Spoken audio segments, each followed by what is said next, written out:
ಇನ್ನು ಗೃಹಲಕ್ಷ್ಮಿ ಯೋಜನೆಯ ಹಣಕ್ಕಾಗಿ ಕಾಯ್ತಾ ಇರೋರಿಗೆ ರಾಜ್ಯ ಸರ್ಕಾರ ಗುಡ್ ನ್ಯೂಸ್ ಕೊಟ್ಟಿದೆ. 3 ತಿಂಗಳಿನಿಂದ ಅನ್ನಭಾಗ್ಯ ಹಾಗೂ ಗೃಹಲಕ್ಷ್ಮಿ ಹಣ ಬಾಕಿ ಉಳಿದಿತ್ತು. ಈ ವಿಚಾರಕ್ಕೆ ಸಂಬಂಧಪಟ್ಟಂತೆ ಎಲ್ಲ ಗೊಂದಲಗಳಿಗೂ ಕೂಡ ಡಿಸಿಎಂ ಡಿಕೆ ಶಿವಕುಮಾರ್ ತೆರೆ ಎಳೆದಿದ್ದಾರೆ. ಈ ಬಗ್ಗೆ ಏನೆಲ್ಲ ಗೊಂದಲಗಳಿತ್ತು, ಎಲ್ಲ ಗೊಂದಲಗಳಿಗೂ ಕೂಡ ಡಿಸಿಎಂ ಡಿಕೆ ಶಿವಕುಮಾರ್ ಅವರು ತೆರೆ ಎಳೆದಿದ್ದಾರೆ. ಅನ್ನಭಾಗ್ಯ ಗೃಹಲಕ್ಷ್ಮಿ ಯೋಜನೆಯ ಹಣ ಸ್ವಲ್ಪ ತಡವಾಗಿದೆ. ಗೃಹಲಕ್ಷ್ಮಿ ಯೋಜನೆಯ ಹಣ 3 ತಿಂಗಳಿನಿಂದ ತಡವಾಗಿ ಬರ್ತಾ ಇದೆ.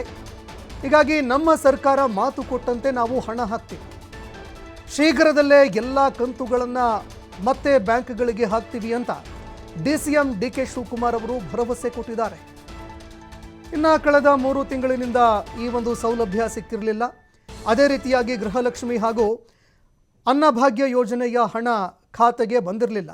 ಇದಕ್ಕೆ ಸಂಬಂಧಪಟ್ಟಂತೆ ಕೂಡ ಡಿಸಿಎಂ ಡಿಕೆ ಶಿವಕುಮಾರ್ ಅವರು ಸಂತಸದ ಸುದ್ದಿ ಕೊಟ್ಟಿದ್ದಾರೆ.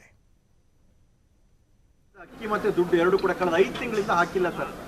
ಅಕ್ಟೋಬರ್ ಇಂದ ಬಂದಿಲ್ಲ ಸರ್. ಗೃಹಲಕ್ಷ್ಮಿನ ಸ್ವಲ್ಪ ಇದಾಗಿದೆ. ಆಗ್ತೀವಿ. 3 ತಿಂಗಳಿಂದ ಗೃಹಲಕ್ಷ್ಮಿ ಇಲ್ಲ, ಅನ್ನಭಾಗ್ಯದ್ದು ಬರ್ತದೆ. ಖಂಡಿತ ನಾವೇನು ಮಾತು ಕೊಟ್ಟಿದ್ವಿ ಮಾತಂತೆ ನಿಲ್ತೀವಿ. ಅನ್ನಭಾಗ್ಯದ ಅಕ್ಕಿ ಮತ್ತೆ ದುಡ್ಡು ಎರಡು ಕೂಡ ಕಳೆದ 5 ತಿಂಗಳಿಂದ ಹಾಕಿಲ್ಲ ಸರ್. ಅಕ್ಟೋಬರ್ ಇಂದ ಬಂದಿಲ್ಲ ಸರ್. ಗೃಹಲಕ್ಷ್ಮಿನ ಸ್ವಲ್ಪ ಇದಾಗಿದೆ. ಆಗ್ತೀವಿ. 3 ತಿಂಗಳಿಂದ ಗೃಹಲಕ್ಷ್ಮಿ ಇಲ್ಲ, ಅನ್ನಭಾಗ್ಯದ್ದು ಬರ್ತದೆ. ಖಂಡಿತ ನಾವೇನು ಮಾತು ಕೊಟ್ಟಿದ್ವಿ ಮಾತಂತೆ ನಿಲ್ತೀವಿ. ಅನ್ನಭಾಗ್ಯದ ಅಕ್ಕಿ ಮತ್ತೆ ದುಡ್ಡು ಎರಡು ಕೂಡ ಕಳೆದ 5 ತಿಂಗಳಿಂದ ಹಾಕಿಲ್ಲ ಸರ್. ಅಕ್ಟೋಬರ್ ಇಂದ ಬಂದಿಲ್ಲ ಸರ್. ಗೃಹಲಕ್ಷ್ಮಿನ ಸ್ವಲ್ಪ ಇದಾಗಿದೆ. ಆಗ್ತೀವಿ. 3 ತಿಂಗಳಿಂದ ಗೃಹಲಕ್ಷ್ಮಿ ಇಲ್ಲ, ಅನ್ನಭಾಗ್ಯದ್ದು ಬರ್ತದೆ. ಖಂಡಿತ ನಾವೇನು ಮಾತು ಕೊಟ್ಟಿದ್ವಿ ಮಾತಂತೆ ನಿಲ್ತೀವಿ. ಅನ್ನಭಾಗ್ಯದ ಅಕ್ಕಿ ಮತ್ತೆ ದುಡ್ಡು ಎರಡು ಕೂಡ ಕಳೆದ